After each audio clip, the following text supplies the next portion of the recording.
இங்க கீதாவும் சீதாவும் கடந்த 15 வருஷமா குட் ஃப்ரெண்ட்ஸா இருந்துட்டு இருக்காங்க. எந்த அளவுக்கு குட் ஃப்ரெண்ட்ஸ்னா இவங்க வீட்ல சமைக்கிறத அவங்களுக்கு கொடுக்கறதோ அவங்க வீட்ல சமைக்கிறத இவங்களுக்கு கொடுக்கறதோ ரெண்டு பேரும் ரொம்ப ஒற்றுமையா வாழ்ந்துட்டு இருக்காங்க. அது மட்டும் இல்லாம வெளியே போனா கூட ரெண்டு பேரும் ஒன்னா சேர்ந்து தான் போவாங்க. சோ இங்க ரெண்டு பேரும் ஒரு பொருள் வாங்கினா கூட ஒரே மாதிரி தான் வாங்குவாங்க. இப்ப கீதா அவங்க வீட்ல வளர்க்கறதுக்காக ஒரு கோழி ஒண்ணு வாங்குறாங்க. அப்படியே கொஞ்ச நாள் போக அந்த கீதா அவங்க வாங்கி விட்ட கோழி முட்டை போட்டிருக்கான்னு பார்க்க போறாங்க. ஆனா முட்டை இல்ல. சோ இப்ப கீதாவுமே நம்ம இப்பதானே கோழி வாங்கணும் அதுக்குள்ள முட்டை போட்டுருமான்னு யோசிச்சுட்டே இருக்கும்போது அந்த கோழி சீதா வீட்டு மேல நிக்குது. இப்ப கீதா மறுபடியும் அடுத்த நாள் முட்டை இருக்கான்னு போய் பார்க்கும்போது முட்டை இல்லாதனால சந்தேகப்பட்டு சீதாவோட வீட்டுக்கு போய் பாக்குறாங்க. அப்ப அவங்களோட பொண்ணு ஆம்லெட் போட்டுட்டு இருக்கா. இதை பார்த்த கீதாமே அவங்க கூட பயங்கரமா சண்டை போட்டு ரெண்டு பேரும் பிரிஞ்சிடறாங்க.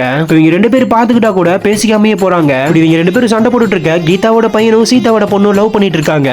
இது கீதாக்கு தெரிஞ்ச ஒண்ணு ரெண்டு பேரும் போட்டு அவங்கள அடி பயங்கரமா வெளுத்துறாங்க. அதனால சீதா அவங்க பொண்ணை பாக்குறதுக்காக ஊர்ல இருந்து மாப்பிள்ளை வர சொல்லிடுறாங்க. இப்படி இருக்க ஒரு நாள் கீதா வெளியே வரும்போது ஏதோ ஒண்ணு பார்த்துட்டு சீதான்னு அவங்க ஃப்ரெண்டு பேரை சொல்லி கூப்பிடுறாங்க. இப்ப சீதாமே அவங்க கூப்பிடுற சத்தம் கேட்டு வந்து பார்க்கும் போதே தெரியுது இந்த முட்டையை திருநதே ஒரு சின்ன பையன் தானே. இதை தெரிஞ்சதும் இவங்க ரெண்டு பேரும் மறுபடியும் ஒன்று சேர்ந்துடுறாங்க. ஸோ இந்த மாதிரி உங்களுக்கு ஒரு ஃப்ரெண்ட் இருப்பாங்க. மறக்காம அவங்க நேம கமெண்ட்ல சொல்லிட்டு போங்க.